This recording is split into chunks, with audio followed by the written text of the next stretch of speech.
नमस्कार साथियों, एक बार फिर आप सभी का स्वागत है स्टडी अड्डा ऑनलाइन क्लासेज में। एक बार फिर इस टेस्ट सीरीज के पार्ट नंबर 4 में आपका स्वागत है।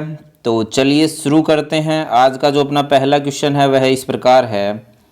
खंडित वलय बनाने में निम्नलिखित में से पदार्थ का प्रयोग किया जाता है। ऑप्शन नंबर ए पिटवा लोहा, ऑप्शन बी तांबा, ऑप्शन सी ढलवा लोहा और ऑप्शन डी एल्यूमिनियम। तो बताएं खंडित विलय बनाने के लिए कौन से पदार्थ का उपयोग किया जाता है। तो किसका यूज किया जाता है? तांबे का, हाइड्रोन कॉपर का यूज किया जाता है। तो इसका राइट आंसर क्या हो गया? Option number B. चलिए, ये जो खंडित विलय है ये कम्यूटेटर के अंदर यूज की जाती है और किससे बने होते हैं? हाइड्रोन तांबे की मोटे पत्तियां होती है जिनको अपन क्या है बेकेलाइट के ऊपर कसकर बनाते हैं। चलिए अगला क्वेश्चन नंबर 2 अपना इस प्रकार है। डीसी जनरेटर के निम्न ब्रश घर्षण के गुणांक का अधिमान्य मान क्या होगा? ऑप्शन नंबर ए में दिया है 0.4, ऑप्शन बी 0.22, ऑप्शन सी 0.35 और ऑप्शन डी 0.28। तो बताएं।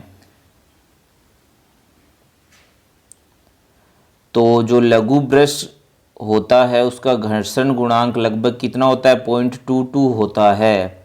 तो इस क्वेश्चन का राइट आंसर क्या हो जाएगा? ऑप्शन नंबर बी इसका राइट आंसर हो जाएगा।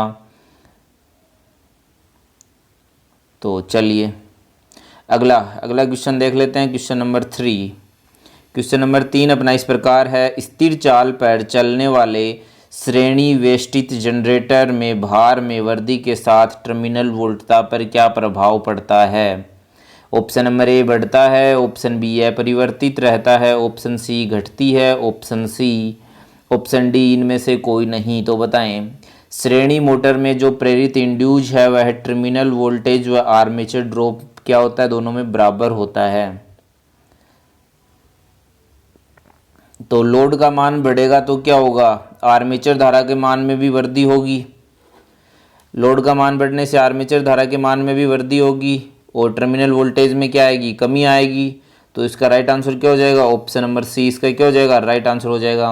रोजाना से हम इसी तरह की ऑनलाइन टेस्ट सीरीज हम डिस्कस करते हैं। अगर आप नए हो तो जल्दी से स्टडी अड्डा ऑनलाइन क्लासेज के यूट्यूब चैनल को सब्सक्राइब कर लें और अपने दोस्तों के साथ अधिक से अधिक इस टेस्ट सीरीज को शेयर करें। चलिए next question number 4। Series generator आमतौर पर उपयोग नहीं किए जाते क्योंकि उनकी टर्मिनल वोल्टेज ऑप्शन नंबर ए विद्युत भार में परिवर्तन के साथ नहीं बदलता है, ऑप्शन बी अत्यधिक होता है, ऑप्शन सी विद्युत भार में परिवर्तन के साथ बदल जाता है जैसा कि अपन ने अभी डिस्कस किया था। तो इसका राइट आंसर क्या हो जाएगा? Option number C. चलिए अगला क्वेश्चन देख लेते हैं। Question number 5। स्थिर वोल्टेज जनरेटर में होती है। बताएं स्थिर वोल्टेज जनरेटर में होती है। ऑप्शन नंबर ए न्यूनतम दक्षता, ऑप्शन बी न्यूनतम धारा दक्षता, ऑप्शन सी निम्न आंतरिक प्रतिरोध और ऑप्शन डी उच्च आंतरिक प्रतिरोध। तो जल्दी से आंसर कमेंट करके बताएं। स्थिर वोल्टेज जनरेटर में होता है, क्या होता है? जल्दी से आंसर कमेंट करके बताएं।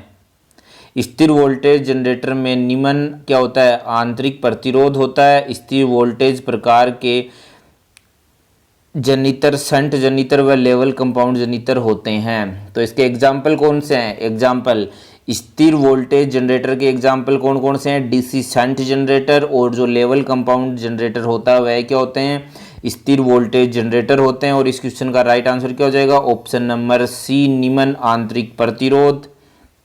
यह क्वेश्चन ऐसे भी पूछा जा सकता था कि स्थिर वोल्टेज जनरेटर के उदाहरण हैं। तो याद रखिए कौन कौन है? डीसी शंट जनरेटर और डीसी लेवल कंपाउंड जनरेटर। चलिए अगला question number 6।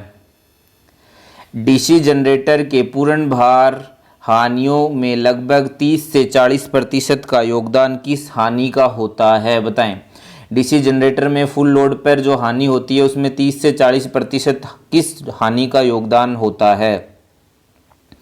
Option number A armature तांबर हानियां, ऑप्शन बी क्षेत्र तांबर हानियां, ऑप्शन सी हिस्टैरिसीस लॉस और ऑप्शन डी स्ट्रे लॉस। तो बताएं।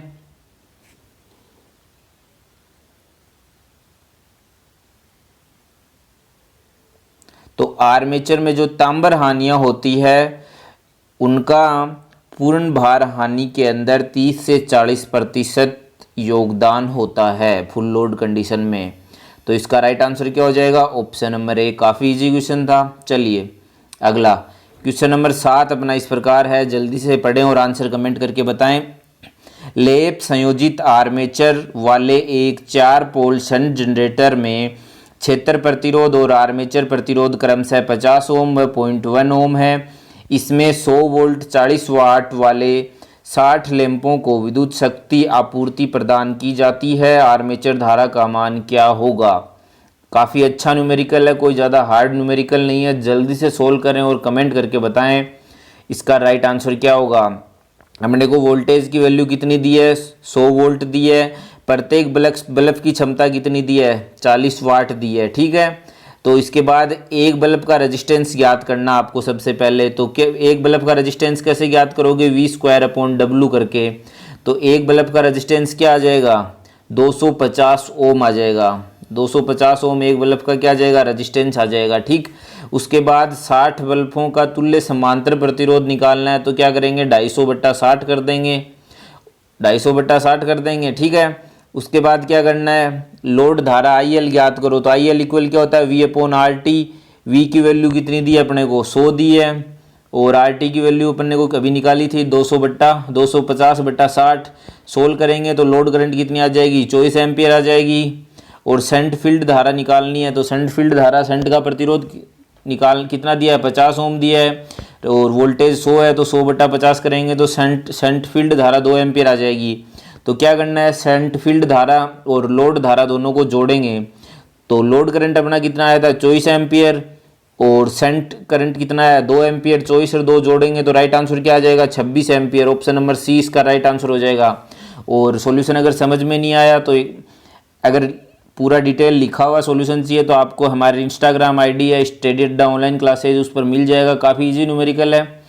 जहाँ तक रही बात समझने की, मेरे अकॉर्डिंग आपके समझ में आ गया होगा। नहीं आया तो बताना कमेंट करके, आगे से मैं आपको सॉल्यूशन की भी स्लाइड डाल दूंगा क्वेश्चन के अंदर। आपके कमेंट आए उस पर डिपेंड करेगा। चलिए अगला क्वेश्चन नंबर 8। फ्लेमिंग वार्महेस्ट नियम देता है क्या? बताएं। चालक की गति की दिशा, ऑप्शन बी चालक में जनित विद्युत वाहक बल की दिशा, ऑप्शन सी उत्पन्न चुंबकीय फ्लक्स की दिशा, ऑप्शन डी इनमें से कोई नहीं। तो बताएं। तो जो फ्लेमिंग का वार्महेस्ट नियम है वह क्या होता है? विद्युत मोटर पे लागू होता है। किस पे लागू होता है? ये क्वेश्चन ऐसे भी पूछा जा सकता है, जो फ्लेमिंग का वार्महेस्ट नियम है वह किस पे लागू होता है? विद्युत मोटर पर लागू होता है। और इस नियम के अनुसार जो अंगूठा है वह आर्मेचर की गति, तर्जनी चुंबकीय क्षेत्र और मध्य अंगुली धारा को दर्शाती है। तो इसका राइट आंसर क्या हो गया? ऑप्शन नंबर ए इस क्वेश्चन का राइट आंसर हो गया। चलिए नेक्स्ट क्वेश्चन नंबर 9। किसी भी DC मशीन की सक्रियकारी कुंडलियों का परिवेष्टन खालिस्तान किया जाता है। ऑप्शन नंबर ए में क्या दिया है? आर्मेचर स्लोटों में, ऑप्शन बी पोल्स के चारों ओर, ऑप्शन सी पृथक रूप से, ऑप्शन डी मशीन में। तो किस में किया जाता है? पोल के चारों ओर किया जाता है। तो इसका राइट आंसर क्या हो जाएगा? Option number B. चलिए नेक्स्ट अगला question number 10। DC shunt motor में चाल होती है। बताएं। DC शंट मोटर क्या होती है? कांस्टेंट चाल वाली मशीन है, ये मोटर होती है। और इस ऑप्शन नंबर ए में क्या दिया है? आर्मेचर धारा पर अनाश्रित, ऑप्शन बी आर्मेचर धारा के समानुपाती, ऑप्शन सी आर्मेचर धारा के वर्ग के समानुपाती और ऑप्शन डी आर्मेचर धारा के अनुक्रमानुपाती। तो क्या होती है? DC शंट मोटर के अंदर फील्ड वाइंडिंग का कनेक्शन परिवर्तन हो जाने पर मोटर क्या होती है? उल्टी दिशा में चलने लग जाती है। ये तो छोड़ो, तो बताओ। DC शंट मोटर में चाल होती है आर्मेचर धारा के अनुक्रमानुपाती होती है। तो इसका राइट आंसर क्या हो जाएगा? ऑप्शन नंबर डी इस क्वेश्चन का राइट आंसर हो जाएगा। चलिए अगला question number 11। DC shunt motor की फील्ड वाइंडिंग का कनेक्शन परिवर्तित हो जाने पर मोटर क्या चलेगी? मैंने आपको अभी बताया था, अगर फील्ड वाइंडिंग के कनेक्शन अपन उल्टे कर देंगे तो मोटर क्या चलेगी? उल्टी दिशा में चलने लग जाएगी। ऑप्शन नंबर बी इसका क्या हो जाएगा? राइट आंसर हो जाएगा। सर्किट बना के बता देता हूँ। ये आर्मेचर, ये अपनी फील्ड वाइंडिंग, ठीक है, ये अपनी मोटर इस दिशा में चल रही है, माना कि अब तो अपन कनेक्शन ऐसे उल्टे कर देंगे तो उस कंडीशन में मोटर उल्टी घूमने लग जाएगी, ध्यान रखिएगा। चलिए नेक्स्ट क्वेश्चन नंबर 12। लिफ्ट में किस प्रकार के मोटर का प्रयोग किया जाता है, बताएं। लिफ्ट के अंदर किस प्रकार की मोटर का यूज किया जाता है? कंपाउंड मोटर, श्रृंखला motor, shunt motor, induction motor और ऑप्शन बी और डी दोनों। तो बताएं लिफ्ट के अंदर किस प्रकार की मोटर होती है जिसमें अपने को एक तो देखो अच्छा टॉर्क मिले, बेहतर टॉर्क की आवश्यकता होती है और उसका स्पीड कंट्रोल बहुत आसानी से हो जाए, इस प्रकार की मोटर चाहिए। तो इस प्रकार की मोटर कौन सी है?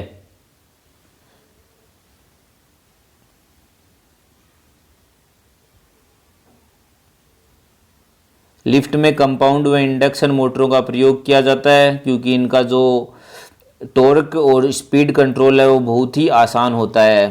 तो इसका राइट आंसर क्या हो जाएगा?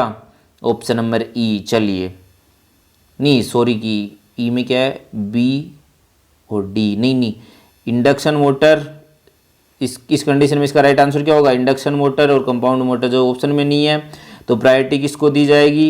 इंडक्शन मोटर को। चलिए अगला क्वेश्चन, मोटर से असंबद्ध प्रोटेक्शन का पता लगाएं, बताएं। Option number A overload, earth fault, option C locked rotor और डी में बुकोज और ऑप्शन ई में ओवर करंट। तो बताएं मोटर में असंबद्ध प्रोटेक्शन का पता लगाएं, किससे लगाते हैं?